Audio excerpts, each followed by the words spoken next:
Welcome, my friends, to the Sage Quay Radio Hour, your home for free and critical thinking, and I'm your host, Mike Williams. Tonight, Cara St. Louis returns to the show to complete part 2 of our discussion that we began with part 1 with Harold Kautz-Vella. Cara and Harold have co-authored and released a fantastic new book called Dangerous Imagination, Silent Assimilation. For this show, Cara will talk to us about how the heart chakra is the key to humanity's ability to break free from the shackles of the archonic matrix. We then discuss how the puppet masters, by controlling the media, which includes the publishing industry, is keeping knowledge and truth suppressed in order to prevent the masses from awakening to their full potential. We end our conversation with Cara explaining how the social engineering agenda is a major tool of the matrix to keep us on the hamster wheel of deception. And so without further ado, here is Cara St. Louis. Let's take a listen. Hi, Mike. Hi, Thanks Cara. for having us back. That's just amazing. I love talking to you. And thanks for providing such an open forum for such a broad and deep analysis of these topics, because this is not easy stuff. It's not easy stuff, although I will say that my bringing it, when I bring something, it's just like Middle America brings it. What I'm trying to say when I say that is, if I can get my head around this, if I can learn to live with the stuff that I find out from one day to the next, then anybody can in the U.S. And that's really the bottom line, is that this stuff is going on. We have to meet it where it is, and we have to figure out what we have to. There are things that we have to do things about, and there are things that we can't do anything about. We should just hit the reset button and start over in some way. And that's kind of one of the themes about today. Just commenting on some of the stuff that I listened to Harold talk about. First of all, I want to reiterate what he said about the heart chakra. I want to reiterate what he said about that which makes us A, a prize for the people who are trying to subdue us, and B, invincible to the people who are trying to subdue us, because that is the case. That is the case. There are two things that I want to say, and I hope I can say this in a really sort of understandable way.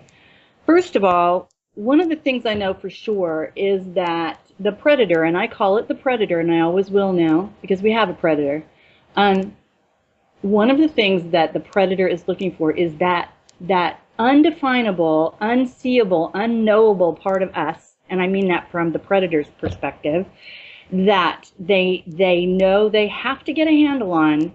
They have to find it in order to completely subdue us. And that, in fact, is the frequency at the heart chakra. My absolute, and my deepest feeling, to the point where it's a knowing, is that they can't see it. They know something is there that's protecting us, that's preventing them from getting to us in the final analysis, but they're not even equipped to see that frequency. So they can't find it. And if they can't find it, they can't subdue it. That's the heart chakra. And right now, the heart chakra is in full swing development in the human being. It's getting bigger and bigger and better and better, and stronger and stronger. So as Harold has indicated, as long as that in fact is the case, they simply cannot subdue us in the final analysis. That will protect us. We will always be stronger than they are. We will always be better equipped than they are. And the other reason that the reason that kind of makes us a prize is one of my favorite subjects, although I'm just learning to talk about this. Human beings, in my opinion, are an intermediary.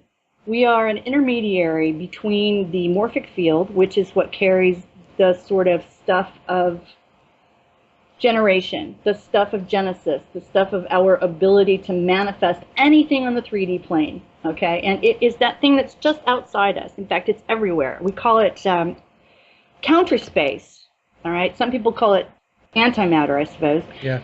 No, it's counter space. It's there, but it's the opposite. It's like the etheric. It's the opposite of this. It's what's outside us, and it's everywhere.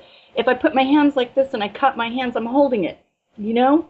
And there are certain times when you can feel that it's there, that something is there. Okay, but human beings are magic. Human beings are the interface between that and what manifests on the planet. And that makes us co-creators. It makes us creators. in the truest sense of the word. Now, I would say, in my suspicion is that the predator wants that ability, and the only way that they can get that ability is by using human beings as tools. Okay? This, I think, is one of the biggest goals of the other side, is just being able to use our ability to create, because they can't create. Hence, you have, copies, you have clones, you have trees that aren't really alive, you have, sort of the astroturfs kind of things that, that are almost alive, that continue to be created, but they really aren't the genuine article, and only human beings can facilitate the genuine article. Now, we can leave out the religious connotations of that. That's not what I mean. It's not really a part of this discussion right now. I'm simply talking about, if you will, the creator endowed ability of human beings to manifest, materiality in 3D. We can do that. We are co-creators. Now, the heart chakra has a lot to do with that, I think. But mostly what it has to do with is our imagination, which is the first chapter of the new book. And it's actually part of the title, Dangerous Imagination. And that's one of the things that has been job one for the predator, is dismantling our imagination, disconnecting us from it in any way possible. And this is where the term full spectrum dominance comes from. When they say full spectrum, they are not kidding, Mike. You know that. Right. It's in. I actually, it is so pervasive, this thrust to get us in any way that they can. I actually just stopped using laundry detergent in my clothes. I use Indian soap nuts now, because the Club of Rome, if you go back and read their sort of manifesto, which I think, did it come out in 1960? Something along those lines. It was decades ago, yep. Yeah, decades ago, saying we're going to get them in every way we can. It's going to be, their clothes are going to be poisoned. Everything that's around them is going to be a poison. And that's exactly what's going on. So this is another thing that, people out there, when they're listening to stuff like that, probably thinking, oh God, I just can't hear stuff like that. That's just too much. But the reality is. Or they don't believe it. No, they don't believe it. But that's okay. They don't have to. As long as their heart chakra is intact, we'll be okay, I suppose. But this was just something I was using to illuminate this idea, or to illustrate this idea of full spectrum dominance. I mean, how complete the attack is upon us. In fact, one of the things I'm going to start talking about really soon is going to seem really fringe to everybody. I'm not going to talk about it today too much, but one of the things that's really been absorbing my consciousness for a while now is this idea of food. What constitutes nutrients? What is sustenance, Mike, for the human being? Cara, one moment though, I just want to go back to one thing you said, which is very important. And you said that the human beings were being used as tools, as conduits by the predators. And, as you said that, I was thinking to myself, she's spot on, because without humans being that conduit or that tool, they couldn't implement any of their agenda on Earth. Right. Exactly. Right? Because if humans weren't here, what would they do? Yeah, exactly. Right? So I want the audience to think about that. Some audiences might be shrugging their shoulders, but there's a reason why they're using humans to get their agenda across. And so if you refuse to be a tool, right? In any level. Yeah. Right. You could stop it at its tracks. That's anyway, right. I digress, but I wanted to point that out. Actually, you're not digressing, though. That is the entire point, is it not? I mean, there are things that we must address actively. One of those things is that we have to breathe. Yeah? Right. So we have to do something about what they're putting into the air. That's inescapable. We have to breathe. But there are things we don't have to do. We do not have to say, okay, for example, please, let's not waste any time trying to make them use the television set for the good of humanity. Okay, let's just turn the damn thing off. Right. You know what I'm saying? Yep.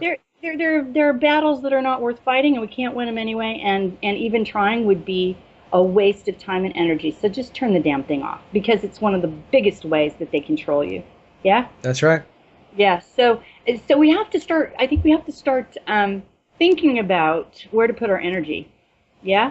And this is one of the things, this is see, this is what happened when my mother died. It led me to all of these understandings about atmospheric weapons and electromagnetic weaponry, and you know, all of the things, the terrible, terrible things that that one finds out when one starts researching that kind of stuff. And then after talking for a while, Mike, doing interviews and things, not that you asked me this question because you didn't, God bless you, but so many interviews that I had when the very first question was, what's the difference between a contrail and a chemtrail? Yeah. I was like, okay, here we go again. But okay, and fair enough for your first question, yeah. But then we never get past that. Right. We never get past that. And the fact that we never get past that question and the thought that too many people would have to know about this for it to be happening, those two things led me to look into this idea of why can't we get past that? And that led me to this project that I'm working on with Harold, wherein I handled a part of it that had to do with the social engineering,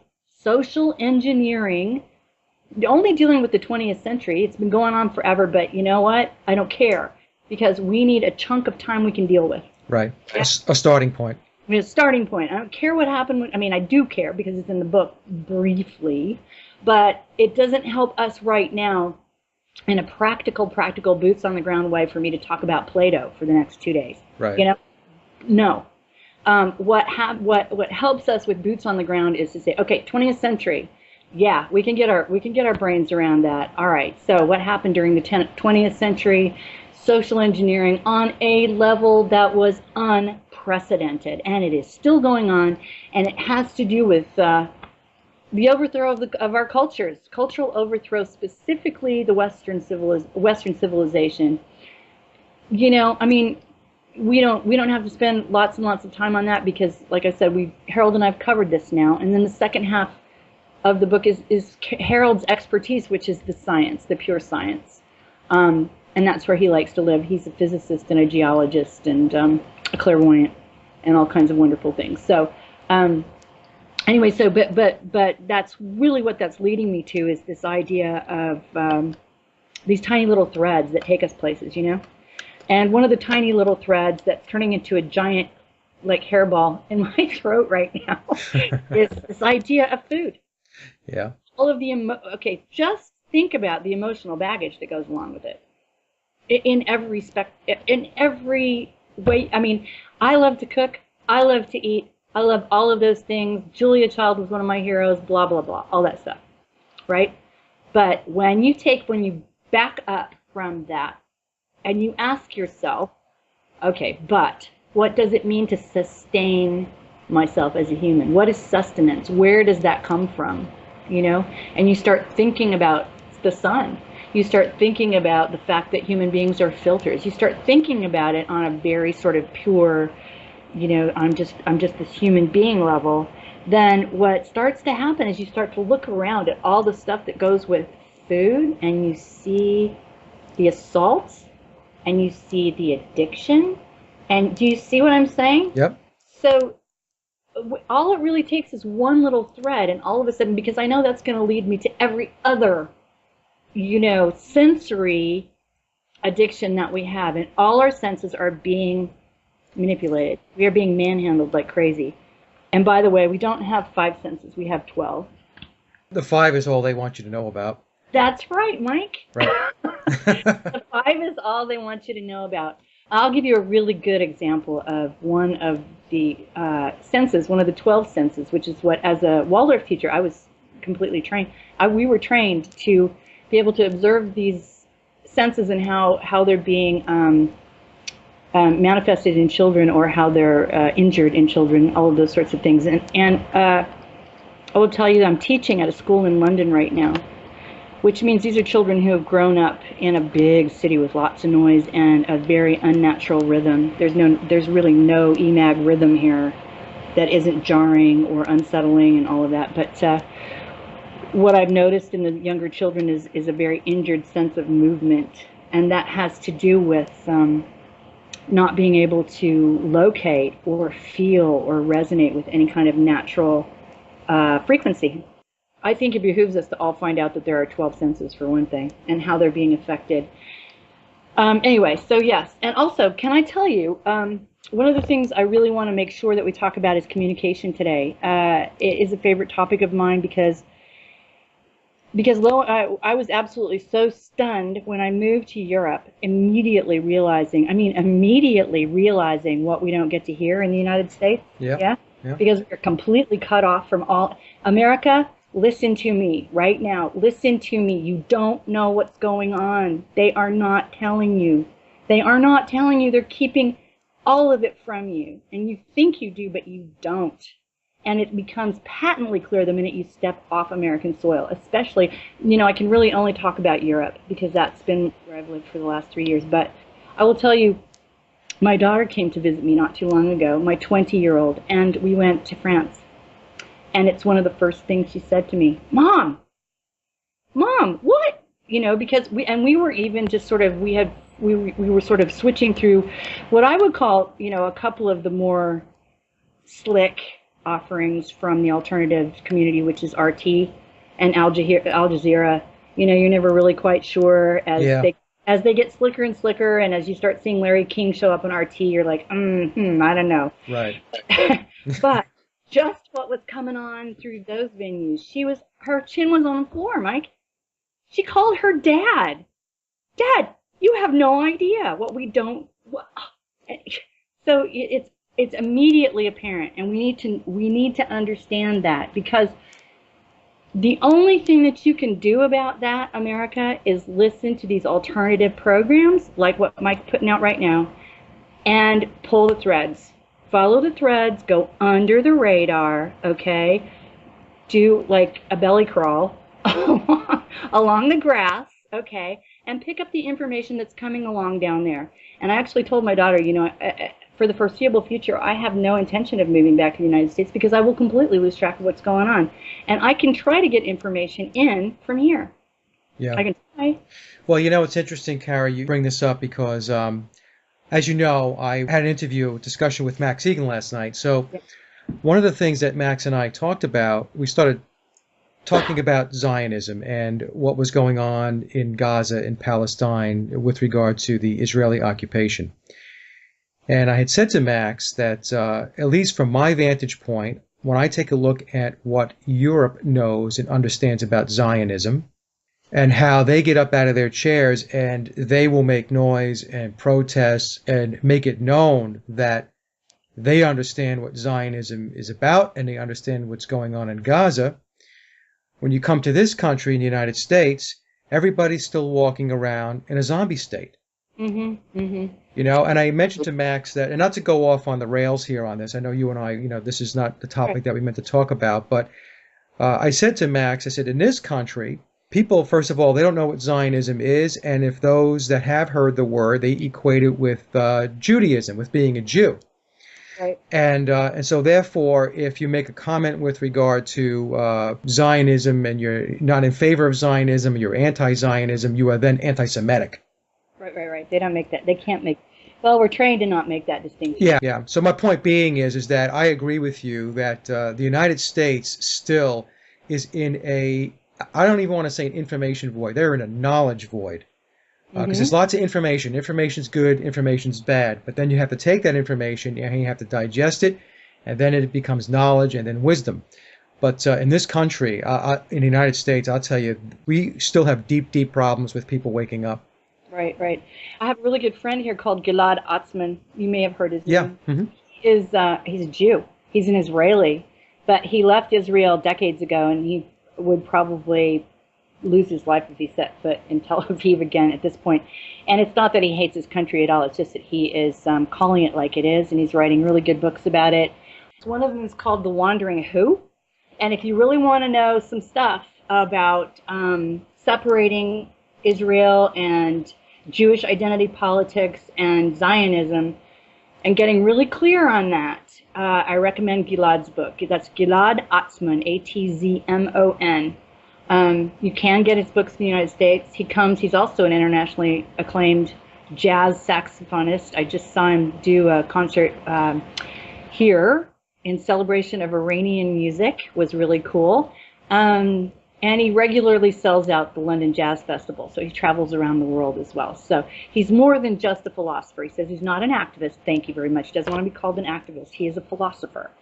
Okay, so anyway, but let me say a couple of things about communication while we're on the subject, and then we can talk about the mind control that represents the social engineering aspect of what Harold and I are trying to bring as best we can to consciousness. We have been trying, as you know, for a long time to get our work out into the English-speaking world. And I have said to you more than once that Germany is really the only place that we've been able to get a big old serious audience. We just seem to be able to get our work out into Germany. But we have all decided to make a big push to get this worldwide, and it's not that we haven't been trying to do that. It's just that we've been blocked at every turn. And so some of the things I want to bring to the American public, because if you take these little details that we're having to work with and you put them in your brain, and maybe it'll give you a more practical handle on how everything is being locked down informationally. Okay. Something I found out today, I mean, I'm just trying to pick a place to start. Something I found out today is that Dangerous Imagination, Silent Assimilation is only available in Canada in Kindle form. Why that would be is beyond me, because The Sun Thief is certainly available worldwide as a paperback, right? But all of a sudden, Dangerous Imagination is only available in Kindle in Canada, an English-speaking country for the most part, in Australia, an English-speaking country for the most part, yeah. I have had to set up a new site, which I want to tell you about, Mike, because I want everybody to hear it. I set up a site on Shopify, yeah, so people can order the paperback no matter where they are. They just have to pay whatever the shipping is. Did you inquire with Amazon as to why your book is only available on Kindle? That does seem a little bit odd. I know, because I just found that out today. Okay. Suzanne Mayer. Is that how you say her last name? Yeah. You know who I mean. Yes. She's the one who let me in on that this morning as I was waiting to come on and talk to you. And then there was a fellow in Australia who wanted to order the books and contacted me and said, I want the paper. And all I could get is the Kindle. And I thought, what? Because there's no way that Amazon doesn't have book on demand capacities in every country. Oh, in the absolutely. world. Yeah. What they're doing is they're relegating this particular information into a very controllable format. Right. They can go through Kindle and take things out, put things in, whatever they want. So chances are very good that you will not be seeing my work on Kindle anymore, which is unfortunate because it's cheaper that way. However, I've always had some questions about Amazon anyway, because the big companies which is not to say I have any proof of anything, Amazon, but the big publishing facilities, whether it's Random House or any of the big publishers or any of the big distributors like Amazon, they're completely controlled, and they can put out or not put out, or sell or not sell, or block orders, or they can do whatever the hell they want, and they do in the United States, and they certainly do in the English-speaking world. So I just found that out today. So I have set up a Shopify channel, which I will make sure Mike absolutely has the address to, and you can just order it straight from me. And I just sent 2 books to Australia, so it is no big thing. And they got there. That was my test run. So there's that. The other thing is I've decided that I want to get into Japan and I want to get into India. India is a big old sleeping giant, Mike. They are so asleep.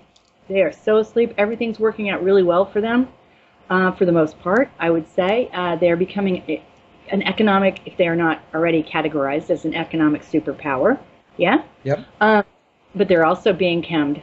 And if we could wake up India even a little bit, and they all read English, or at least that's, it's okay, apparently, to publish in English in India. So I'm trying.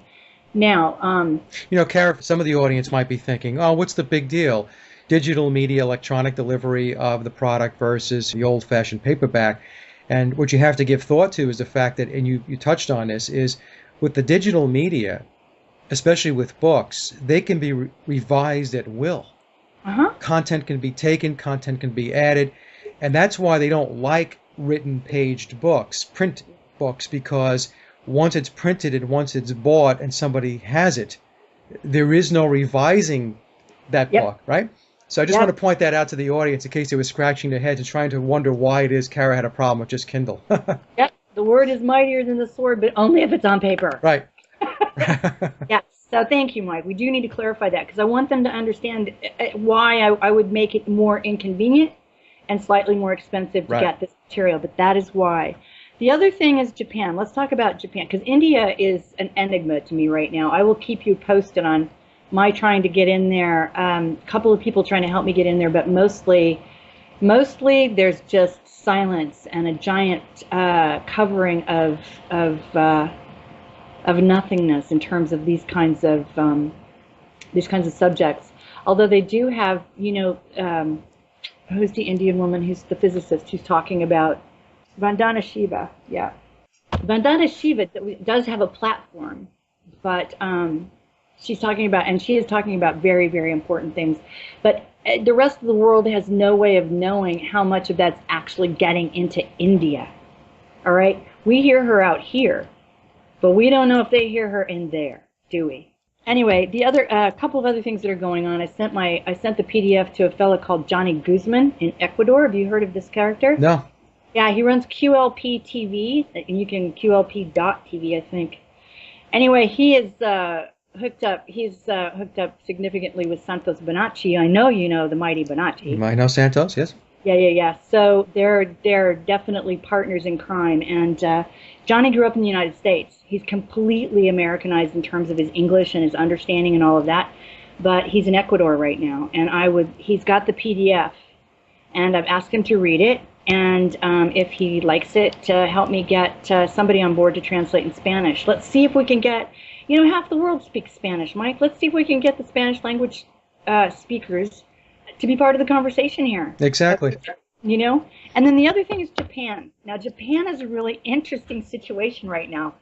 I have to tell you, this is intriguing. This is intriguing, and this is cloak and dagger stuff all of a sudden, because I'm friends with Ben Fulford, thanks to a connection I had through Veterans Today, and then subsequently when I was working for the People's Voice, I was trying to get him on, and that's a whole other story. But yeah, so I contacted Ben and I said, look, I would really like to get this book into Japan. Do you have any suggestions? I just wanted some hints, And he said, okay, I know a publisher who handles, I know the publisher really, who handles this kind of stuff. I'll contact him. So he did.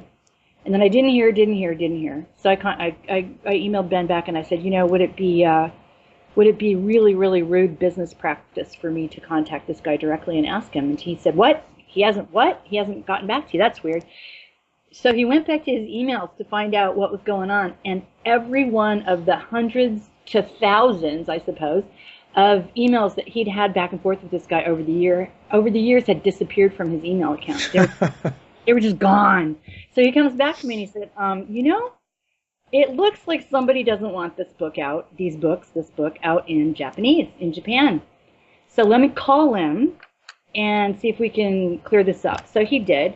And then I got this email from someone. I'm going to say someone because neither Ben nor I are really sure who it was. So you can't verify who this person actually is. Got this email, back and forth. Oh, Mr. Ishii doesn't speak English and blah, blah, blah. So I'm his go-between and, send me the information and the, blah, blah, blah, blah, blah. And I'll ask him. Okay. So I did. And a couple days later, less than 48 hours later, really, he said, oh, well, I've run this by Mr. Ishii, and he has said that, this is not right for his audience. And I thought, oh, bummer, because, if Fulford can't help me on this one in Japan, I don't know who can, right?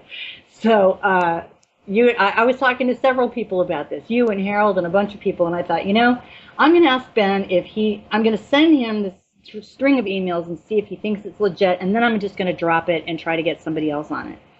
I sent it to him this morning or last night. I get this email back saying, wow, this looks really suspicious. This does not look legit. So he's calling Mr. Ishii again to find out if, in fact, this guy was his representative. This kind of thing, I hate to say I enjoy it, but on some level I kind of enjoy it. Yeah. That's all I really want. In the end, all I really want is for all of this information to go far and wide. Yeah, in as many countries and languages as it takes to get the 100th monkey thing going. Because all we really need is enough people to know. Yeah. Right. And since they're keeping us out of the English-speaking world, America, and Canada and Australia. By the way, Duncan Rhodes is supposed to be reviewing this book for Nexus when he gets time, but he's really, really busy. So I'm awaiting that with bated breath, and I hope that will help in Australia and New Zealand. But anyway, all we need is critical mass. We just need critical mass, and then it's in the field, and if we know, everybody knows, and the job's done. Yeah. Yeah. Get the momentum going. That's right. And we can get on to doing other stuff. You know, it's interesting, Cara, you talk about Japan. Didn't Japan pass legislation that says you can't talk about Fukushima?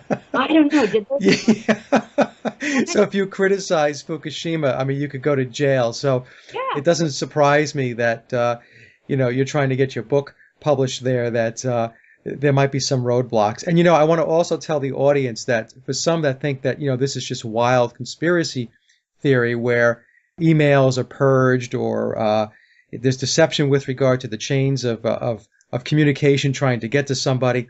I have two examples, really good examples. I interviewed, as you know, David Icke and earlier last year and Jordan Maxwell last year. And the whole time I was had the discussion, the interview with David Icke, somebody kept futzing with the Skype. And I actually had to go back and I had to redo everything that I had said, the questions and the comments I had said with David, because what was going on was they were essentially turning off me. Okay. So when I went back and listened to the recording, I heard David, Oh, man. but I couldn't hear me, or it was very, very low in the background. So I had to go in and I had to recreate the questions and comments that I had to David. So I actually had an interview with David Icke. And there was another time with Jordan Maxwell when we started talking about certain topics that got into extraterrestrial types of threads, where all of a sudden the entire Skype connection just got obliterated with buzz and noise, and we couldn't hear Jordan.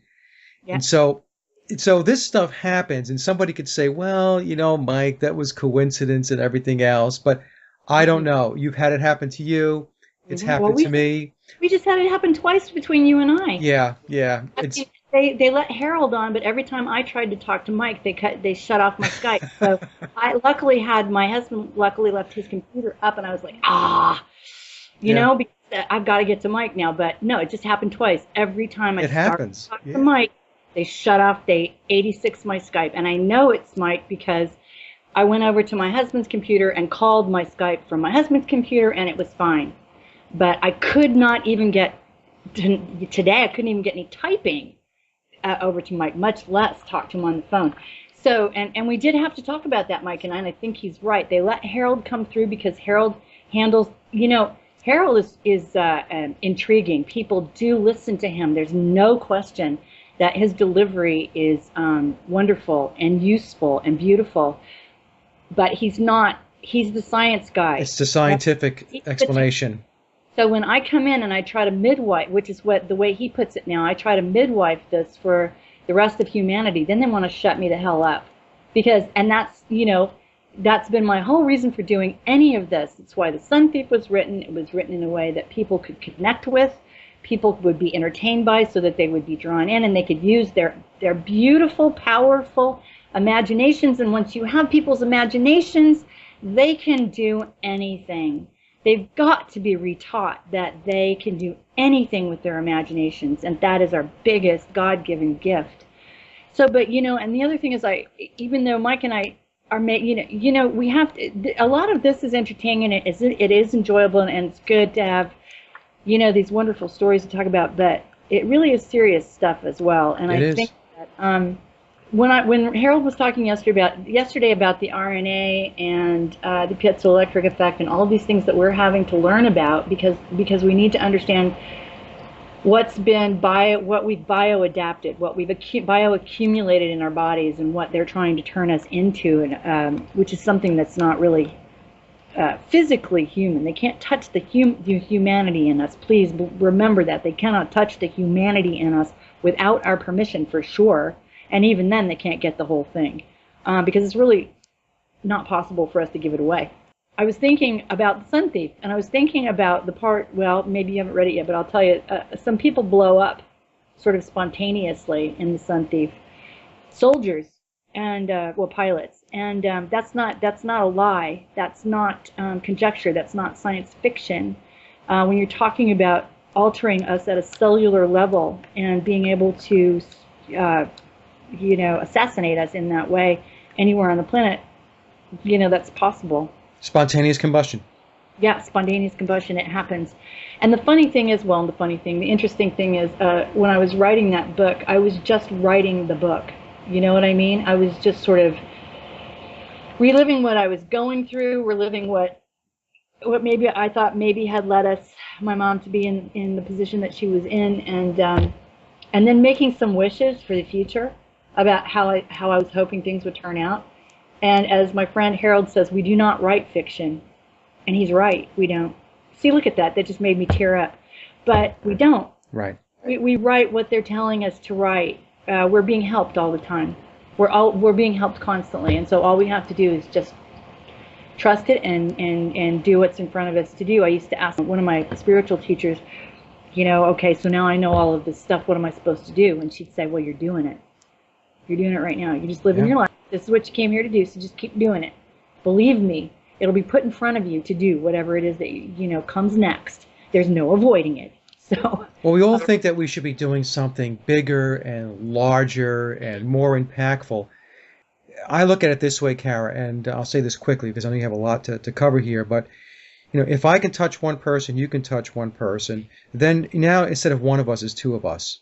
And if those two people go out and touch a person each, then it's four. It's the exponential growth that we're looking for, So you're not going to move mountains by yourself. You do, like you said before, we need to get critical mass. Then we can move the mountain. Yeah. I mean, I don't have to tell every single person on this planet this story. Right. I just have to tell enough people this story. Exactly.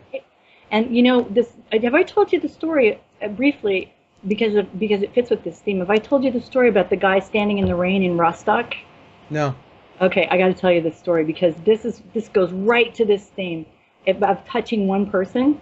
There are these things in these events in Germany called the Monday meetings, which is a Monday demonstration that they've sort of broken out all over the country, and one of them was held in Rostock, which is a shipping town in northern Germany, as the best of my geographical knowledge will tell me. And somebody showed me this video of this one lone fellow standing in the darkening gloom of a winter evening in Rostock at one of these Monday meetings under this umbrella, talking to whoever was there in the square on a Monday. And lo and behold, Mike, and I swear I almost cried, he pulled out the Sun Thief. Wow. In German, and he started to read. All right? Now, one guy, God knows where, clear across the world, right? This is the one person, if you think about it, that's been touched. And there he is standing there, one guy, all by himself, saying, you got to hear this. Right. Standing in the rain under an umbrella on the North Sea. I mean, you cannot not fall in love with humanity, with human beings when you see stuff like that. Yeah. Are we not amazing? We are amazing when we want to be. We are the most amazing creatures. We can also be dolts when we want to be, so. Absolutely we can. Which takes us to this idea of social engineering. I mean, I don't want to bore people. I don't want to, because I've already put it in a format that's not boring elsewhere. But the reality is, before World War I began, there was a plan in effect to socially manage the world, for lots of reasons. Some of them are economics, some of them are for sheer power, some of them are just because we're dealing with psychopaths. Some of them have to do with political ideologies that a certain fringe element, well, they're not really fringe anymore, thinks are justified. But the reality is, once the precursors to the Tavistock Institute in Great Britain, decided to see if they could turn a British population on a German population with whom they had absolutely no quarrel. And in fact, they managed to do that, and they managed to set up a situation where they were tearing each other limb from limb for no reason. They knew that they had unlocked some secrets to our psyche, and that they could convince us to do things that we would not ordinarily do.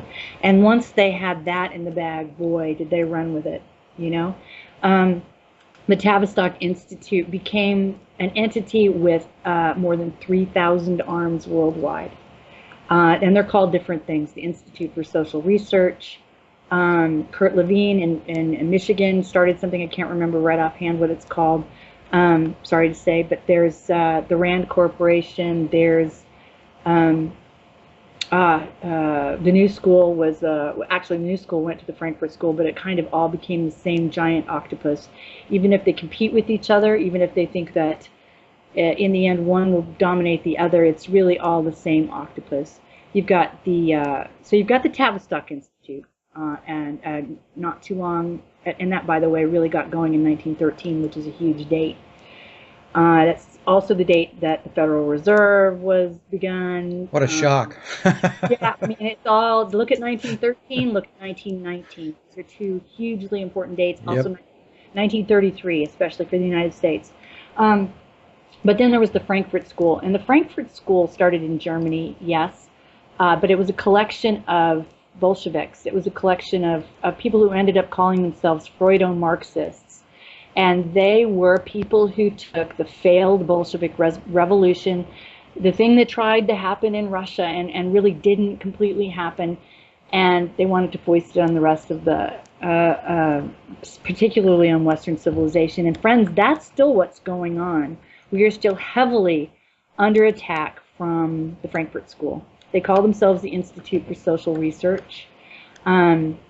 That's one of the things the book covers. And, you know, full spectrum dominance is their description. It's their job description. We're talking about entertainment. We're talking about music. We're talking about overlaid culture. We're talking about the destruction of the nuclear family, which was a really, really important thing for them. In fact, that happened almost immediately. The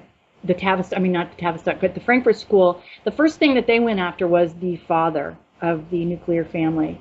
We talk about the sacred masculine. We should talk about the sacred masculine as much as we talk about the sacred feminine. And the fact that I get nervous, or I used to get more nervous than I do today, but I grew up in the United States during a certain time in history. And so when I start saying things like sacred and masculine together, I get all nervous because I'm supposed to not believe those two things go together. Exactly. That's right. Yeah. So, and they do. All right. And the first thing that the Frankfurt School did was go after the father figure in the nuclear family.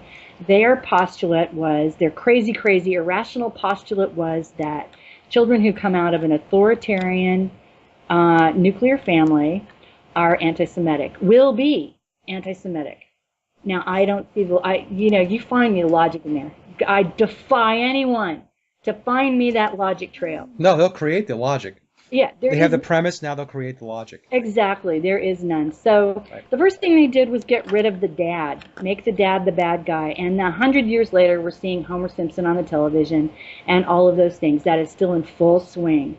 The destruction of the male human being as a figure of any respect or authenticity or value in the human makeup. Yeah.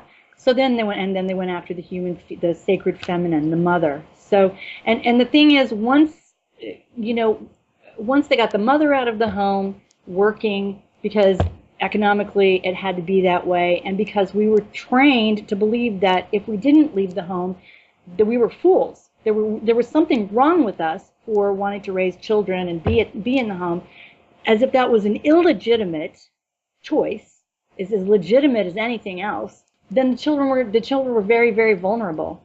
And when there's a vacuum created like that, because you get rid of the mother, you get rid of the father, then the military can step in, then the government can step in, anybody, the schools especially, can step in loco parentis, and you've got Institutions raising your children, telling them what to think, okay, and what to do. And that's what's been going on for the last 100 years. They've been raising human beings to follow orders. They've been raising human beings to be little tiny cogs in wheels, okay? And all of this was in the best interests of the industrialists and anybody else who wanted to control humanity. And so all of this came to a head in the 20th century. And that is the answer to the question, frankly. I mean, we're talking about behaviorism, we're talking about Taylorism, we're talking about education stemming from the Prussian education system. All of these things came together to make us people who would do a couple of things. First of all, not only would we allow ourselves to be gassed from the sky, but we would willingly do it to each other because we were convinced that we were doing a good thing. Yeah? Mm-hmm. It is just that we're letting it happen to us. We're doing it to each other. That's number one. All right? And number two, we became people who continue to ask questions like, couldn't it just be a contrail? Okay? I mean, there is a mechanism, a behavioral mechanism in place over us now that keeps us on a mental hamster wheel. We can get off that. I don't want to continue to use words like can't, okay? We absolutely can get off that because the moment you know that, you just step back. You just step right off of that. And then suddenly you're seeing all of the ways that your thinking is controlled, your thinking is conditioned, and all of it resonates as in an addictive way. Yeah. Well, it's interesting, Cara. Once you look behind the curtain, this is what happened to me. Look, I was never into all of this. I was, chugging along on the hamster wheel like so many other people for so many years. And I really can't pinpoint the exact moment in time when I decided that for whatever reason I was going to peek behind the curtain. Right. And the thing is, once you take a peek behind the curtain and you see the Great Oz, you never go back to the way you used to think. Right. Because once you become aware, all that cognitive dissonance and that apathy, denial, it goes away. All of a sudden you realize you have been duped and manipulated since the day you were born.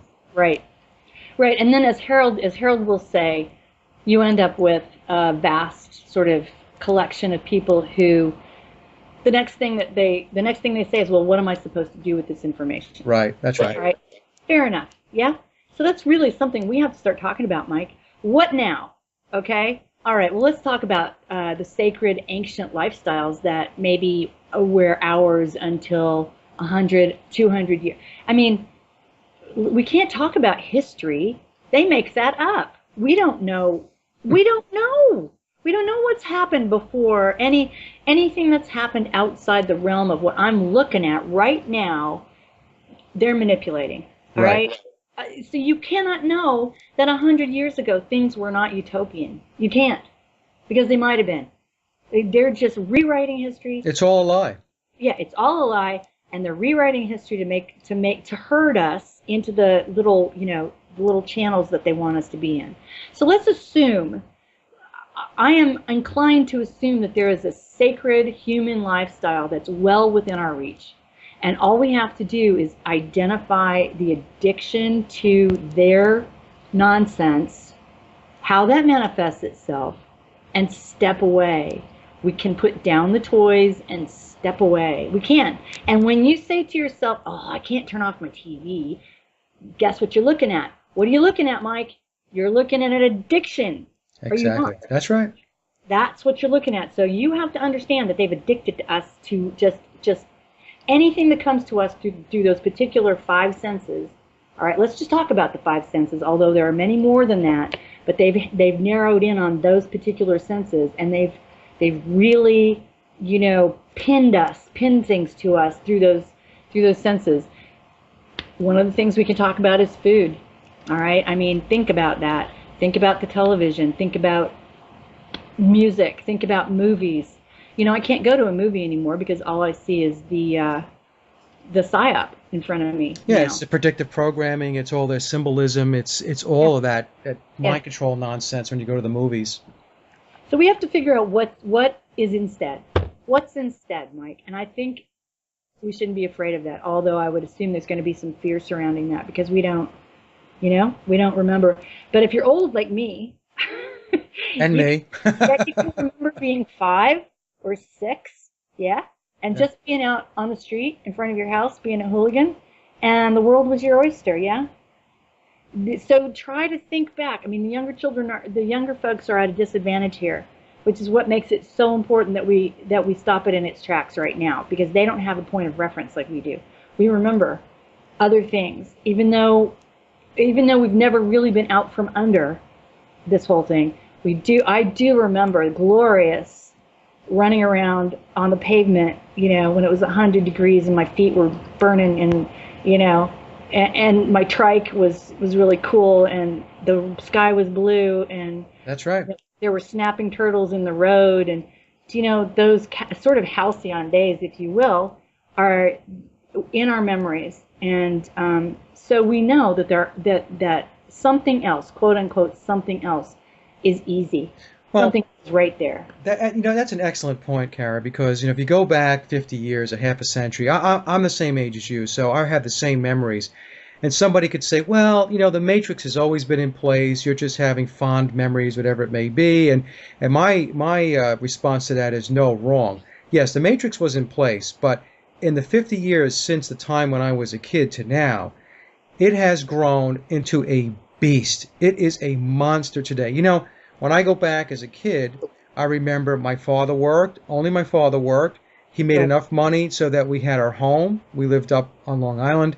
Mom was a homemaker, which later on was vilified as something that was subservient to being a human being, that being a homemaker was something that you shouldn't aspire to. Right. She was raising the family, and look, we were outside, we had fun, we had our friends. It was just, even in school, we were even taught more quote unquote real history, as real as it could possibly be in school in those days, than these kids are ever going to be taught today. So I just want to say that it's not just fond memories. Right. It was clearly a different time, and it has gotten exponentially worse over the last 4 to 5 decades. Right, right. Once they realized that they could do, well, the television, you can blame the television for that Right. in a lot of ways. Television, radio, that kind of stuff. Well, Because we had 3 networks back then, remember? yeah, yeah, yeah. Once they had us on that frequency, Yeah. they realized that they could really dial us. Right. I mean, it's going to be harder to do things like step away from vaccinating the babies and things like that, because they're making it so that, taking your children away, social services will take your children away. Making it mandatory. Legitimate human trafficking that's actually going on. Hmm. This is the part of the scenario, the Matrix scenario, that worries me the most. It's really hard to hope for grandchildren right now, because I can't begin to think what that means to my children and what they would have to battle. Or, however, I'm not going to let that get to me, because we are always going to be more powerful than they are, and we can always say no. We can just stop it, and we can say no. And I don't know, if we just turned off our television sets and stopped going to movies, that might cut their legs out from under them enough that they lose most of their power, And remember the Matrix. The Matrix is also something that human beings create. Remember, this is one of my primary postulates, is that we are manifesting what's in the 3D ourselves via our imaginations as that bridge between 3D and the morphic field. Okay, so it's not that the Matrix is unnatural, if you want to call it that. It became the Matrix when they took it over and started trying to harvest. And this is what they're doing. They're harvesting human energy, right? Every football stadium is a energy collector, folks. You get all these people, hundreds of thousands of people together, and they're just harvesting energy. With their halftime rituals. Yeah. So, it became an evil Matrix when we let them use us as batteries, basically. I mean, the Matrix is not wrong. That was a spot-on movie to a certain extent. But that's only half the story. The other half of the story is that we're here as co-creators. We create the 3D world, all right? And Ike says it's a hologram, and he's right, okay? But so what? We're making it. We're making what we're supposed to be making. We are stardust makers. We are earth makers. We are Sophia helpers. I mean, we're here to be part of this beautiful expression I mean, we're living on a spirit. We're living on Sophia. Yeah, this is a cosmic spirit, a cosmic expression, and we are here to help manifest that expression. Now, I don't want to call that the Matrix. I don't know what to call it, because the Matrix is, the Matrix is the bad guys. The Matrix is artificial intelligence. We're not artificial. We can have such a beautiful existence, Karen. I know you know this, and I'm preaching to the choir, but we have to create it Right. because we created this. I mean, this matrix that we're in, this was created by us. We bought into the predator's game plan. We embraced it, we believe it, and therefore we then go off and implement it because our thoughts create our reality. So if you believe that, as your example before, Germans and the British, if the British believe the Germans are their enemy, or the Germans believe the British are their enemy, well, those thoughts create the reality. Guess what? That's right. Now you have an enemy. That's right. That's how powerful we are. Right. Bear that in mind. That's how much power we have. Right. And they're just harnessing the power to their ends. Yeah, it doesn't have to be that way. Because using that example, if the German people and the British, if they turned around and said, you know what, those are not my enemies, those are my brothers and sisters, there is going to be no hate, there's going to be no dislike, and we're not going to embrace that whole program that you want to impose upon us, there would be no war. Right. And that's what people have to understand, because a lot of times when you talk about, if you want peace, make peace, they think you're a hippie. I've been called that. Oh, you're a hippie, No, I'm not a hippie. Okay, I'm a critical thinker that says if we don't follow their program and we don't ingest their mental food that they're giving us, that we will have a better planet and a better place in which to live. Right. And here's a couple of things I want to talk about real quick, because it's why this is urgent. I mean, we do have all of the wonderful things that we're talking about, but it's still urgent that we get this taken care of. And one of the things that lets me know that is David Keith just made the cover of Newsweek magazine. Did he not? Yeah. Was it Newsweek? He just put out a book not too long ago that said that the solution to all our problems was to douse the atmosphere in sulfuric acid. The man is insane. Yeah, he's a nut job. Yeah. And he is absolutely one of the two people who is spearheading, being the public face of chemtrailing. All right. And the man has been out, there's video after video after video of him saying the most psychotic things when it comes to chemtrailing. And yet, he just made the cover of Newsweek magazine as what? What was he, the ecological hero of the century or something? I couldn't believe my eyes. So this tells me that now is the time. Now, when something like that can happen, we got to get our boots on the ground and get it straightened around. We got to get it straightened around right now.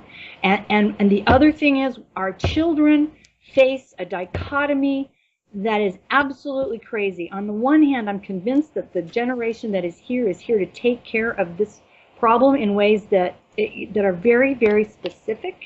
That means they are under absolute physical attack by the other side. So they're suffering like crazy. And they don't have the reference point. So they could get lost in the illusion very, very easily, because they don't have the anchor that we have, which was remembering 50 years ago. Okay? We have to help them help us. And we have to do it now. Okay? The best thing that I can say is get this information that people are trying so desperately to give you. I don't care who you get it from. But there are people like myself and like Harold and like Mike and other people who are trying to put together a cohesive, easy to understand, real pieces of information that will help you unplug from the viciousness of this matrix, yes, so that you can help yourself. And if you don't want to help yourself, because people being what they are, help your children. Help your children, help my children, help everybody's child, because those children are under attack in ways that are, to call them satanic right now doesn't even come close. It doesn't even come close. I'm positive that in the United States, the information that children are being sold, killed, sexually assaulted by the hundreds of thousands, you're not getting that information in the States, I don't think. But it's all over the airwaves in Europe and in the United Kingdom. Okay? Especially in the UK. It's unbelievable. Yeah, our children are being tortured. Our children are being destroyed. They are being, one of the things that happens is, and Mike can explain this better than I can for sure, but we have the Kundalini, we have the chakras, we have a way in which we incarnate when we are born onto this plane. We come up through the lower chakras as babies, and then we incarnate into the higher, more spiritual chakras. And if you assault a child, I mean, somebody said this to me. I think it was actually something I heard via Miles Johnston's programs, which, by the way, he's going to have us out in August, Mike, just as an aside to lecture. But if you assault a young child, specifically a boy, before the age of 4, then that Kundalini unwinds itself and, for lack of a better way to describe it, like crashes through the skull in a way, spiritually, and is fractured and is splintered into a million pieces, and then they really can get in there and do program you, yeah, and make you whatever they want to make you, yeah. And if they do that, it's exceedingly difficult to access your higher chakras, to rise. And even if they can't find our heart chakra, they can at least go after our children in that way and try to nail them down to the lower chakras. And that's what's going on. That is what's going on. Children are being stolen from their families for almost no reason by the tens of thousands, and they're being assaulted physically, sexually, emotionally, verbally. It's a concerted, exponentially growing issue, and it's under all kinds of discussion in Europe and the UK. And I'll bet you anything, I don't live in the States, but I'll bet you anything you're hearing almost nothing about it. Well, we're talking about this embedded trauma. So when you have abuse, whether it be a boy or a little girl, it's exactly what it does. It embeds the trauma, and that becomes then a suppressed memory. And that suppressed memory, even though you are not consciously aware of it, it's driving the behavior of that person, not only as a child, but as they go into their adult life. And this is why a lot of people have no explanation as to why they have a life where they're just filled with fear, they're filled with worries, emotional duress, and so on. And it's because these traumas were embedded at a very, very early age. And a lot of folks don't understand this because they don't understand how the brain works, how the mind works. But you will carry that. Yeah, absolutely. Your whole life if, it's not addressed, or you don't go to get some kind of help to get it resolved, the conflict resolved. Right, right. And the thing is, I want to mention, because this is actually part of the strategy of the Frankfurt School. The first reference I find to this was in Hungary in 1919. Georg, what was his last name? Kuvash, something like that. Anyway, if it comes to me, I will tell you. It's outlined in the book. But he tried to introduce sexualization of children in kindergartens in Hungary when, in 1919, when the Bolsheviks tried to move in there and continue their Marxist revolution there. And it was such a Catholic country there that they were actually run out of town on a rail, thank God. But every time the Frankfurt School gets to a certain point in their manifestation, they start trying to sexualize the children. And that's why, because if you capture these open books, these beautiful open books before the age of 7, then you have tools. I mean, Ignatius Loyola said it, give me a child before the age of 7, and I care not who has him after that, because I will make the man. And John Watson, the behaviorist from Johns Hopkins University at the beginning of the 20th century, said the same thing. It was the linchpin of his behaviorist studies, which I've also examined in great depth, because we've been I want to say victims, I guess that's the right word, of behaviorists from him all the way through B.F. Skinner, who decided that we didn't even have souls, and they've redefined us, Mike, to the point where we don't really even qualify as human. Right. So they can do anything they want to us. So anyway, so I guess my point really was, now's the time. Now's the time because of the children, all right? And if you don't want to save yourself, save the kids, save the children. Well, Cara, talking about the children, you're talking about trying to bring the sexualization into the schools, and they're still trying that. But in the meantime, what they've done, and they've done it very successfully, is they do it in covert ways, which is through the TV shows that the kids are watching, through the dolls that they're playing with. If you take a look at some of the dolls, especially like some of the little girls are playing with, and take a look at how those dolls are dressed, Right. like little prostitutes, Right. you know, Exactly. and and so that's their covert way of trying to sexualize the kids, especially the girls, Mhm. Mhm. right? Basically to demean who they are as a gender, Right. and that's going on today. So if there's anybody listening who thinks, well, they're not teaching sexualization in my school, I'm okay, you Uh, better take a look at what your kids are watching and what Yep. your kids are playing with, because if it's not in your schools, it's being done that way. Yep. Yeah, pay attention. Start looking. Start researching. Exactly, exactly. Start researching because this is really coming on strong right now. It's kind of like their final card. When they get to this point, it's like an end game. They feel like maybe they've got us cornered enough that they can play this card and then they'll really have us. Yeah. Same thing happened in 1919. So, luckily we are a species that tends to love our children, and that tends to be where they get shut down. So that's one of the reasons I'm mentioning that in a big way right now. And it may seem like we've just talked about 10 disjointed subjects, but we haven't. It all goes together. It is full spectrum dominance. So turn off your television set. Start trying to stop going to movies until you understand what it is that you're looking at. I'm not saying that film as an art form is 100% bad. I'm saying that it is used against you all the time, okay? Start reading books again, please. All right, books, words on paper. Start talking to each other. Investigate things like what's really going on with that cell phone, what's really going on with the Wi-Fi, what's really going on with the EMAG that's around you all the time, all right? And resonating to see if you can find a more natural frequency. It's really hard now because you're surrounded by Gwen towers, and that's blasting these abnormal frequencies at us all the time, making our DNA dance, making our cells dance. It sounds hopeless, but I'm going to say it to you again until the day I die. We are more powerful than that, individually and collectively. Mostly individually, you know it? This is why you want to get one person at a time. Right. Yeah? Because individually, you are more powerful than everything that's being blasted at you. It is full spectrum dominance, and I think our discussion was what we were doing. It wasn't disjointed at all. I think it was bringing into the picture all of these different ways and these Yeah. different tactics that they use in order to get to us. Because look, one tactic is not going to work for everybody. It's not one size fits all. Right. So for those people who have decided that I'm not going to watch television and I'm going to tune it out, well, then they have to have a plan B, C, D, E, and F, all the way down to Z, to try to get to those people. And some of us, they're never going to get to, and they know that. Right.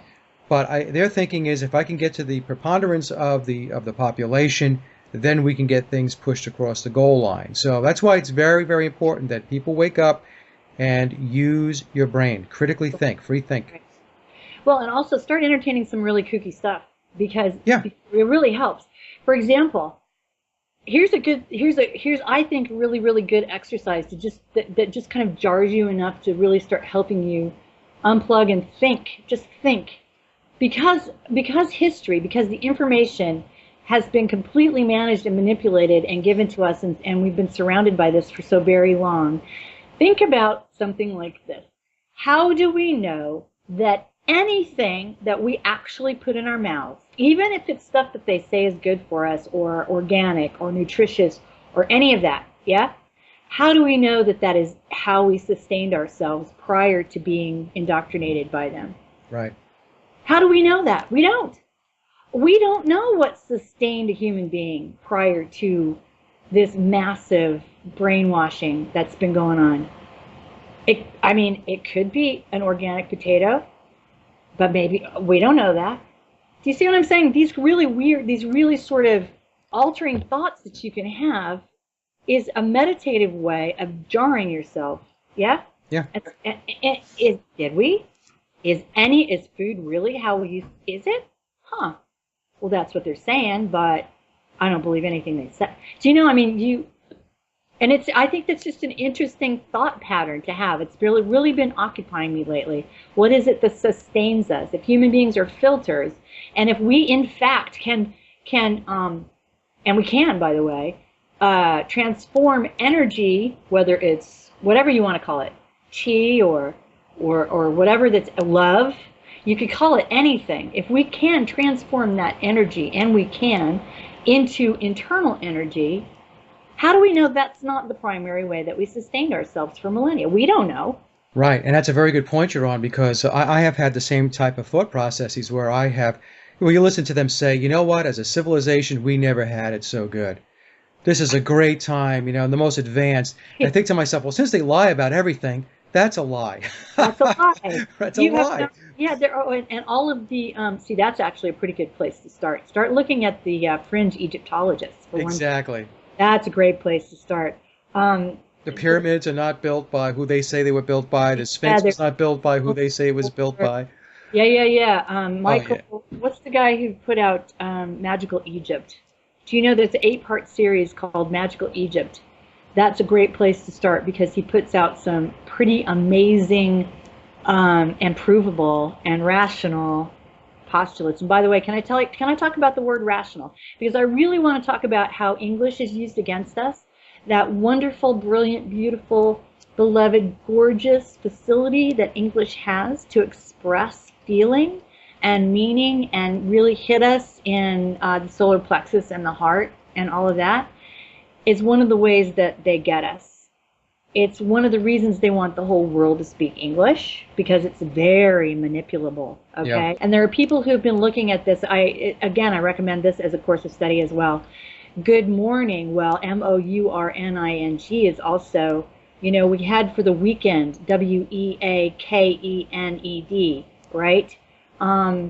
There are all kinds of ways that we tell ourselves things that we don't realize that we're telling ourselves, like have a good weekend, or here, oh yay, it's the weekend.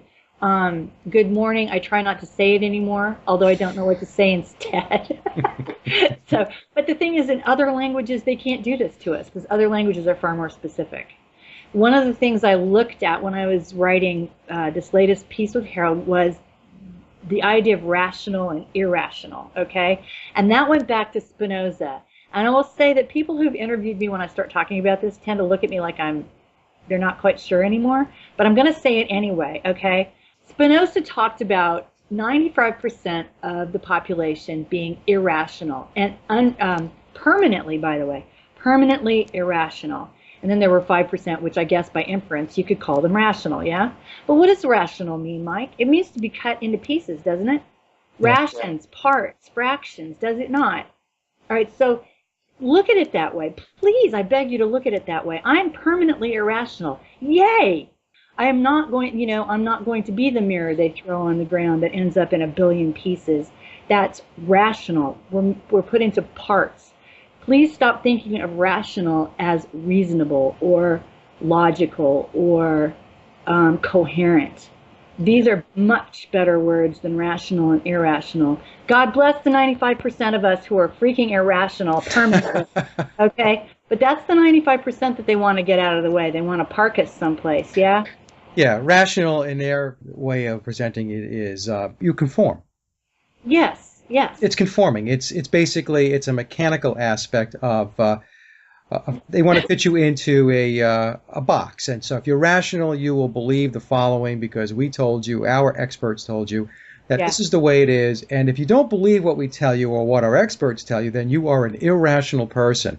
Yeah, don't buy that anymore. Don't buy that anymore. You need to look past all of their lies, free think, critically think, and question everything. Question everything. Because we're not kidding. Cara and I are not kidding, because we've done a lot of research between the two of us. They lie about everything. Every single solid thing. Everything. Yeah. And frankly, that 95%, that's what the schools were built for. Schools are built to house that 95%, to be trained to do what the 5% wanted, to stay the hell out of their way, and to be beasts of burden for them. That's what a school is, my friend. It has nothing to do with education.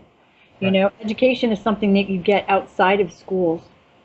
So bear that in mind as well. And I'm a teacher, okay? I want to tell you I'm a Waldorf teacher, which I highly recommend in terms of an educational paradigm that actually teaches children to think about things in context and keeps the right and left brain talking to each other. It was invented in that one of those massive years, 1919, okay, by Rudolf Steiner, who actually said, this is an antidote.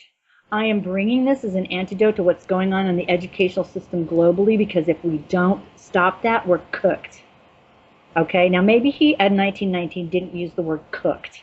Okay, I'm using the word, but that's exactly what he said. If this doesn't stop, it'll be the end of us. Okay. Well, the schools, we talk about the schools, and they're indoctrination and entrainment centers. That's what they are. And like you said, it's to take the 95% and make sure that they don't critically think. Right. Because if schools were really about education, they would teach you life skills. They would teach you about nutrition, how to grow food, how to build a home, how to work with electricity, and along with, math and stuff like that. But when you take a look at what they teach you, they don't teach you any of that stuff. Nope. None of that stuff. Nope, and it's getting worse. And that's to keep you reliant on the authority system that's in place for those types of things. So if you want nutrition, you rely on authority to tell you what it is to eat. You don't have to grow your own food. You know why? You can go to the store down the block and buy all your processed GMO garbage, and you can eat that. You don't need to know how to build a home or how to repair a home. You don't have to know anything about electricity or plumbing or any of that good stuff, because you know what? There's going to be somebody else that's going to be able to do that for you. Yeah, we want you just to be a cog in the wheel. We don't want you to be smart. We don't want you to think. Like George Carlin had said, we just want you smart enough to work the machines. Yeah. That's all. That's all we want. Yeah, and people are afraid. They panic because they think if the children don't go to through university, they won't get a job. That's not true. That's absolutely not true. I was, in fact, okay, first of all, before I forget, I want to say that if you want to know more in depth about what's up with American education, you need to read John Taylor Gatto.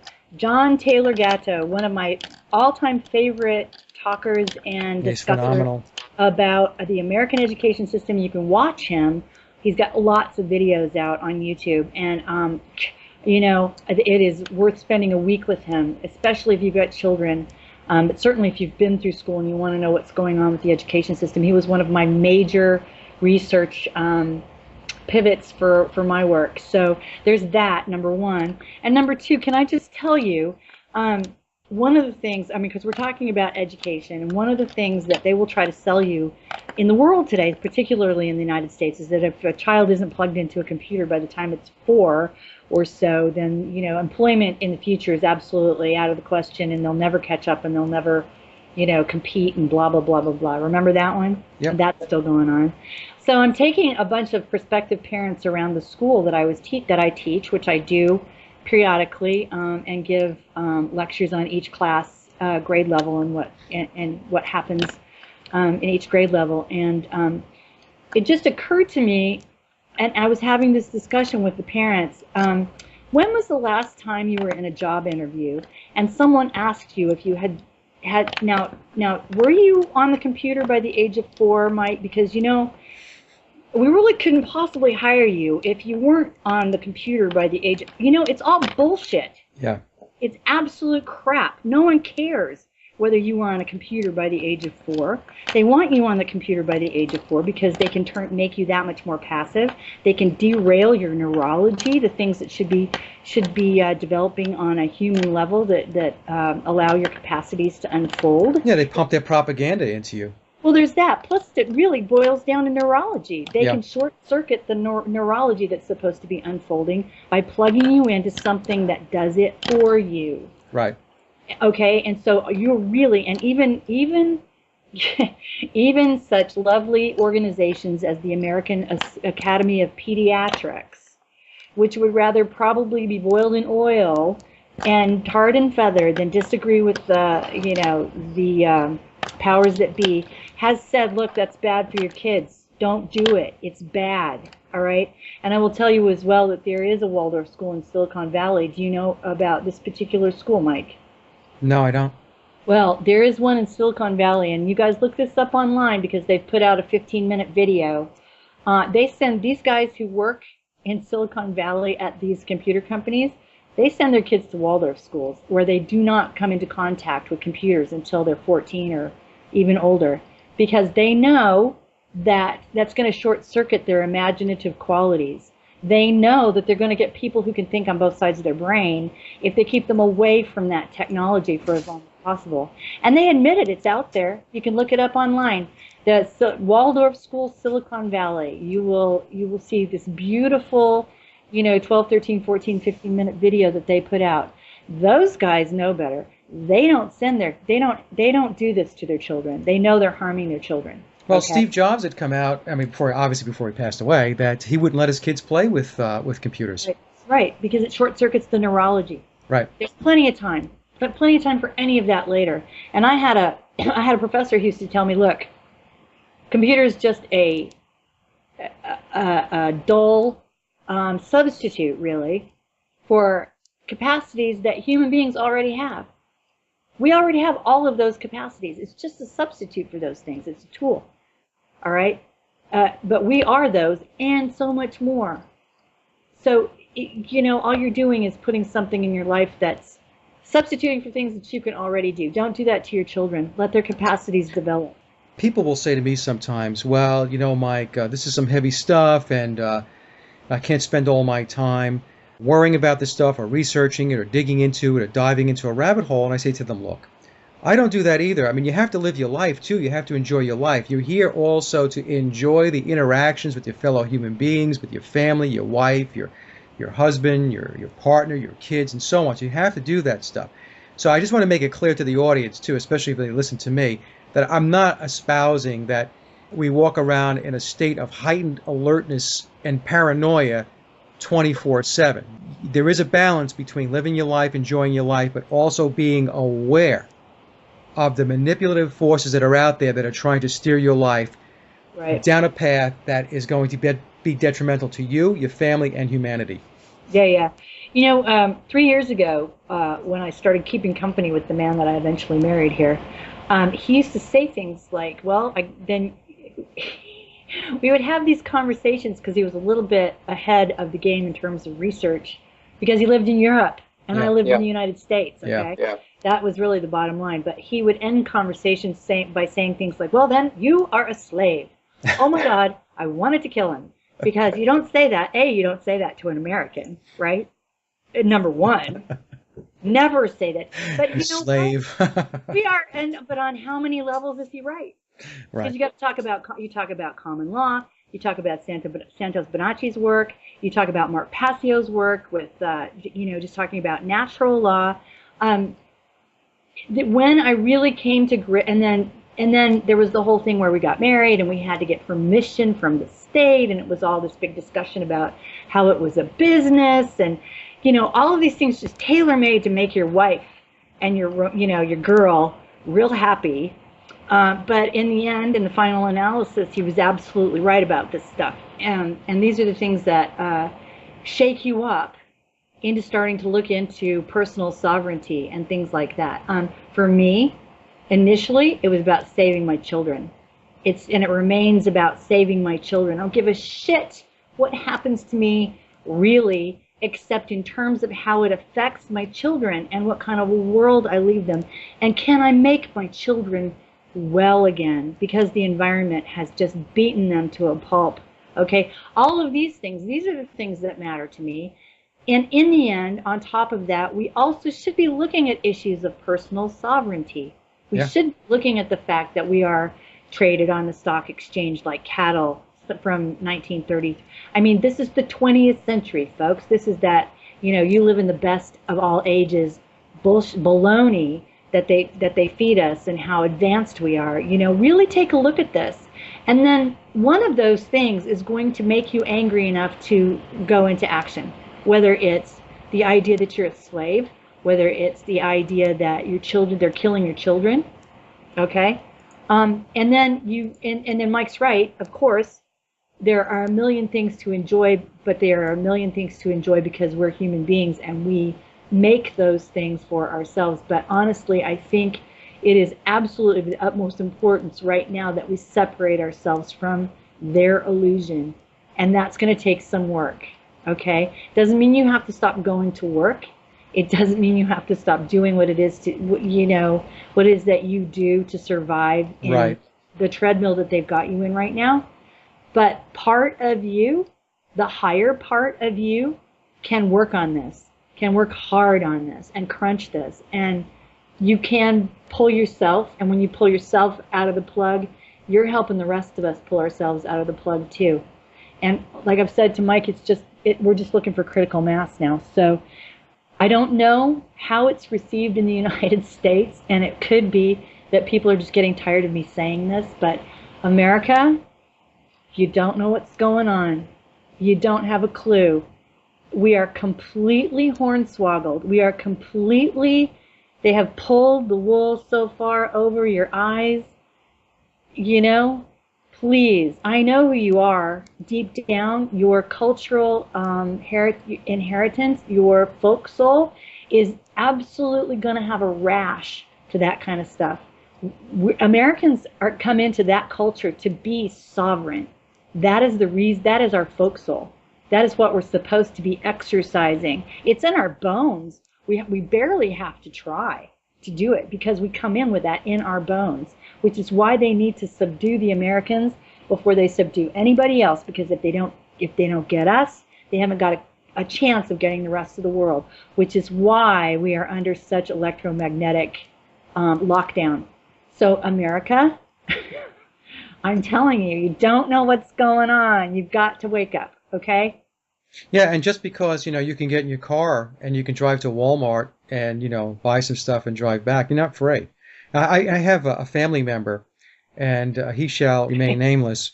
He just does not understand. He does not understand that he is under an umbrella, an authority umbrella, that everything that he thinks that he's free to do, he's not really free to do. And then when he starts to maybe have a little inkling that perhaps, Mike's got a point with regard to the authority that's all around us, he resorts to the defense that, well, without the authority, society wouldn't function. That it would be disorganized, it would be in disarray, it would be chaotic. So you need authority in order to keep order. And so what that really means is that I'm too lazy to take responsibility for my life and be accountable and, to run my life and make sure that, as Max Egan says, do no harm.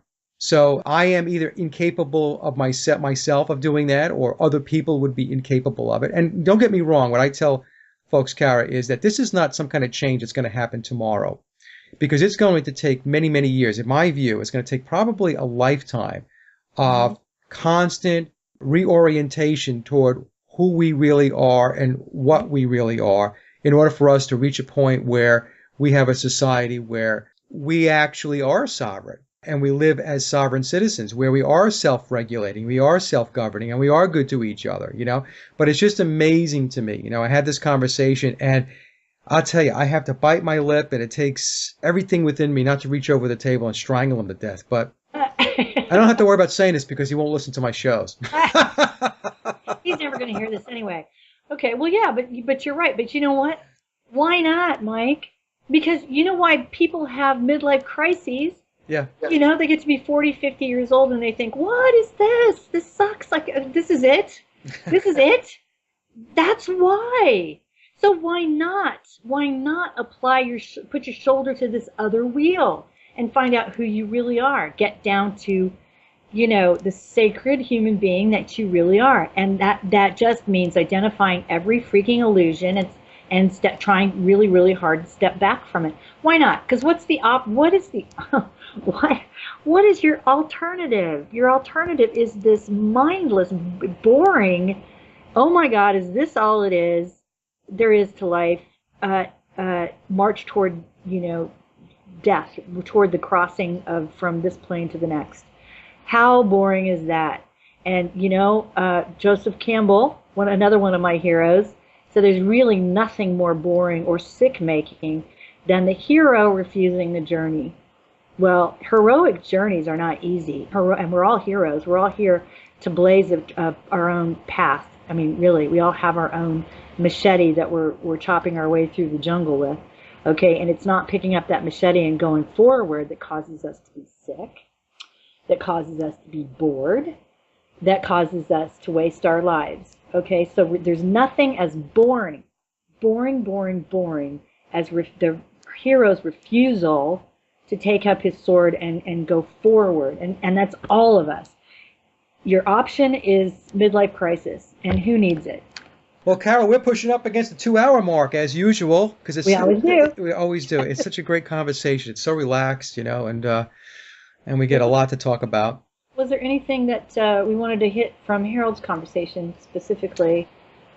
Not really. It was a lot to consume. I mean, basically, my takeaway from part one of this for the audience that will be listening to this, part one, we spoke mostly with Harold and Kautzvella, and he spoke about really new technology that is essentially changing your DNA and your RNA, and it's mind-boggling stuff. And what's really interesting to me is that the level of technology that they have is really beyond comprehension. I mean, just when you think you've read a lot and you think you understand, kind of where they're at with this stuff, then Harold comes on and talks about what he knows, and you realize that it's way beyond that. Right. Way beyond that. And let me tell you something else. Step up, America, because Harold speaks just about every day in Germany because people are ravenous for this information. They want to know what's going on, okay? And he's constantly speaking at conferences or being called for interviews. Okay, this is the stuff that we need to be ravenous for, too. This is the real stuff. This is the information, okay? And as Harold calls it, I think we talked about this last time. He called this the to inform. Well, they're doing it in their own way 100% of the time. So start paying attention to the rest of us who are out there trying to inform you with reality, with real stuff. Okay? Right. That's right. Well, anyway, Cara, so an absolute pleasure. All right. Well, let me know. Let me know what's up. Who else do you have this week? Yeah, Mike, thank you. Actually, Max Bliss is coming back on the show. I spoke to Max Egan last night. Max and I had a very good conversation. It's going to be a bit hard-hitting. We talk about Zionism, and that's always, to some people, not for me or Max, a touchy subject, because of the programming. Who else do we have here? Believe it or not, I'm going to be speaking to a guy tomorrow that has gotten into the flat Earth theory. Yeah, so I heard something about that. It's interesting to me. So I'm not bought into it or out of it. I just want to talk to him to get some information, because that's what the show is about, is just to kind of get some information, get the critical thinking juices going and so on. And who else is going to be coming on? Deanna Spingola is going to come back on. She is fabulous, a fabulous researcher and an author, and we're going to talk about the Holocaust, and we're going to talk about the alternative, version of what the Holocaust was and was not. And that's going to be a very, very hard-hitting show, and it's going to make a lot of people probably very uncomfortable, because it's going to cut across the grain of what people have been told and taught and trained to believe what the Holocaust is. Yeah, you better do it now, though, because it's illegal to talk about it in Germany. It's now illegal to talk about it in Canada. Well, in many European countries, you can't talk about it. You will. There are laws against talking about it. Which, by the way, if there's a law telling you can't talk about something, you should stop and think to yourself, that doesn't quite seem right. Why is that? So you should question that immediately. So we're going to get that show out, and that's going to be.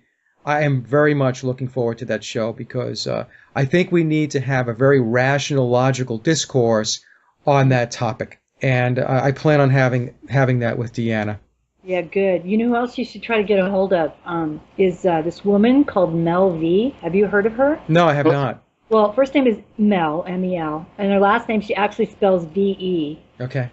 Type in Mel V and Hampstead Heath, and she will talk forever about what's going on in the UK right now, especially about this Hampstead Heath thing. Yeah.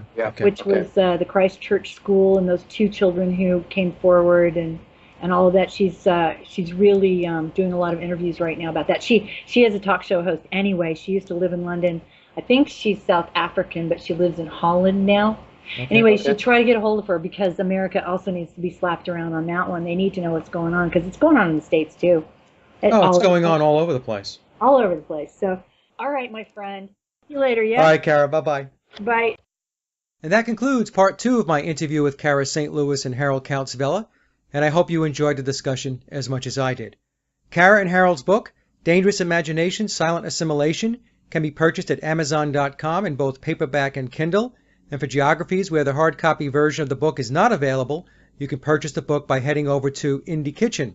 The link is in the show notes below. Cara's website is Vortex Conscious and Courageous and can be reached by going to vortexcourage.me, where you can find many fine articles, including material by Harold. And as always, I'd like to thank everyone for listening and visiting the blog, Sage of Quay Radio, which can be found by heading over to sageofquayradio.blogspot.com or by visiting our hub website at www.sageofquay.com. Also, if you get a moment, please take a listen to my album, Leaving Dystopia, by heading over to laboroflovemusic.com. And remember, live in truth and always serve creation. It's really that simple. See everyone next week. Be safe, enjoy, and God bless.